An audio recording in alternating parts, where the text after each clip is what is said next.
Margaret had been cleaning the Ashworth mansion for 23 years, and in all that time she had never once raised her voice or spoken out of turn. She moved through the grand rooms with quiet dignity, her silver hair pulled back in a neat bun and her hands steady despite the years of hard work. The mansion itself was a testament to old money, with its crystal chandeliers and mahogany furniture polished to a mirror shine, the kind of place where every surface held memories of dinner parties and celebrations from decades past. Margaret knew every corner of this house better than her own modest apartment downtown. Charles Ashworth III was a man who had inherited not just wealth but also the belief that money gave him the right to speak to others however he pleased. At 62 he had grown accustomed to people bending to his will. His voice could fill any room and his temper was legendary among the staff. Most had learned to simply nod and endure his outbursts. On this particular autumn morning, the golden light filtering through the tall windows seemed to mock the tension that was building in the grand dining room. Charles had been particularly difficult lately. His business dealings had been stressful and he had taken to snapping at anyone within earshot. Margaret was carefully dusting the antique sideboard when she noticed the family portrait that had been knocked slightly askew. It showed Charles as a young boy standing between his parents, both long gone now. His father had been stern but fair, his mother gentle with kind eyes. Margaret remembered them both fondly.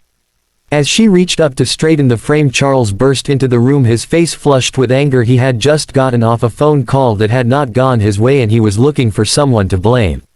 "Margaret," he barked, his voice echoing off the high ceilings, "what do you think you are doing touching that photograph? Those are priceless family heirlooms, not toys for you to handle." Margaret paused, her cloth still in her hand. She had straightened this same photograph countless times over the years and Charles had never objected before. Something was different today. She could see it in his eyes, the kind of pain that came from feeling powerless in other areas of life. "I was simply straightening it, sir," she replied softly. "The morning light shows when things are not quite level." Charles felt his temper rising like a tide. The stress of losing a major business deal, the pressure from his board of directors and the constant demands of maintaining his social position all seemed to converge in this moment. He needed someone to absorb his frustration and Margaret had always been an easy target. "Do not tell me about lighter levels," he shouted, his voice growing louder with each word. "You are here to clean, not to redecorate. This is my house, my family and my rules. Do you understand me?" Margaret set down her cleaning cloth and turned to face him fully. For the first time in 23 years she really looked at Charles Ashworth not as her employer but as a human being. She saw past the expensive suit and the authoritative posture to the frightened boy in the photograph. "Yes, Mr. Ashworth," she said quietly, "I understand perfectly."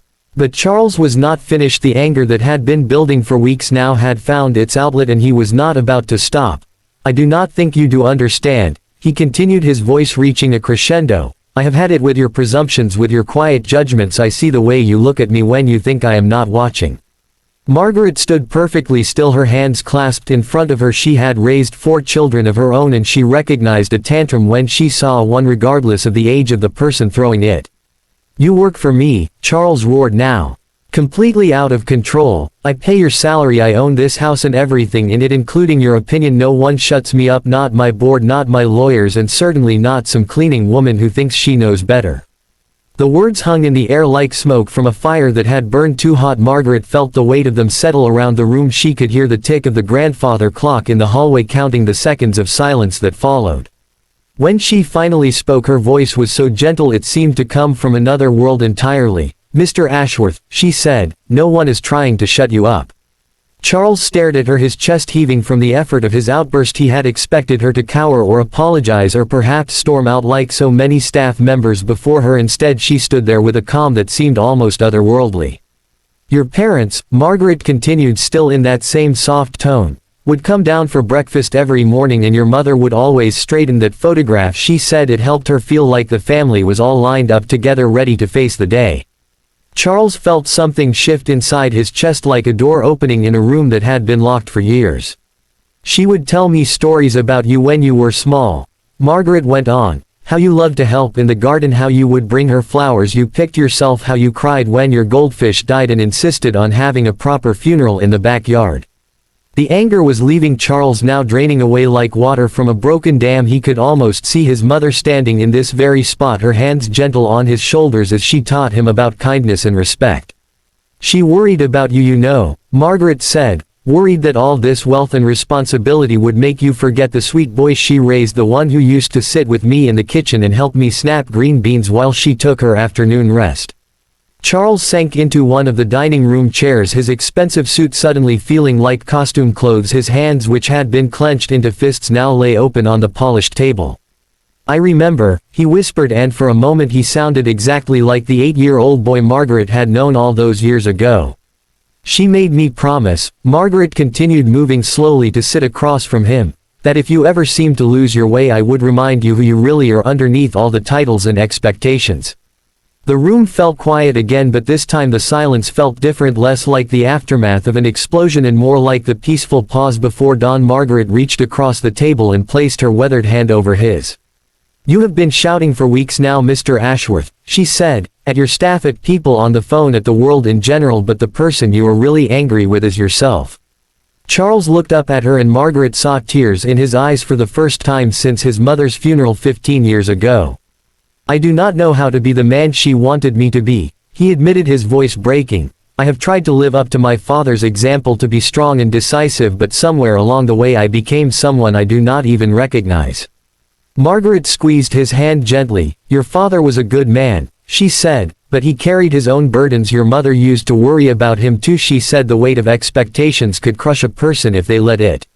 "I feel so lost," Charles whispered. "The business is struggling, I am letting people down, and I do not know how to fix any of it."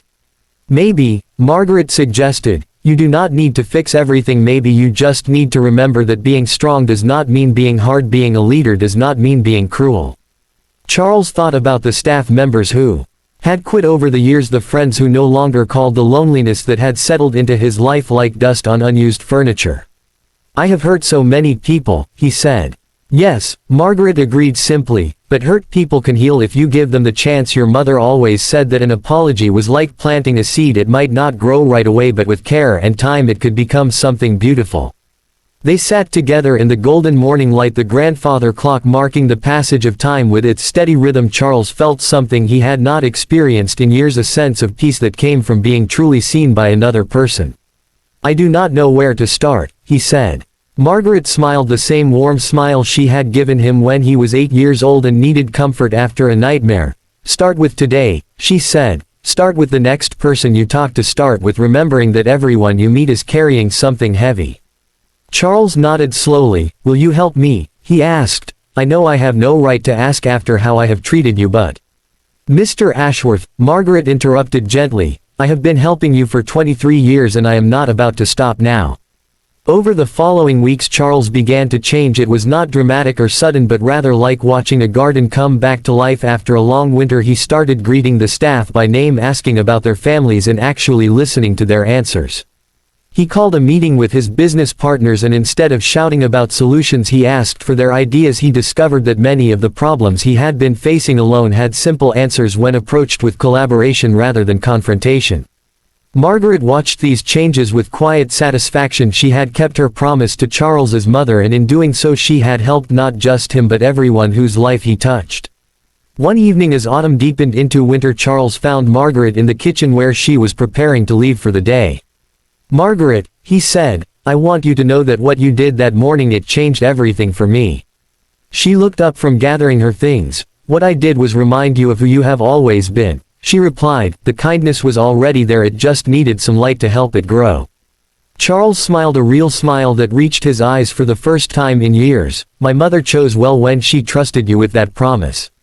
She loved you very much," Margaret said, "and she would be proud of the man you are becoming." As Margaret walked to the bus stop that evening, she thought about the power of gentle words spoken at the right moment. She had learned long ago that sometimes the greatest strength came not from fighting back but from responding with understanding. Charles stood at the window watching her go, and for the first time in years he felt grateful, not just for what he had but for who he was becoming. He straightened the family portrait one last time before turning off the lights, knowing that tomorrow would bring new opportunities to honor the promise he had made to himself and to the memory of the woman who had raised him to be kind.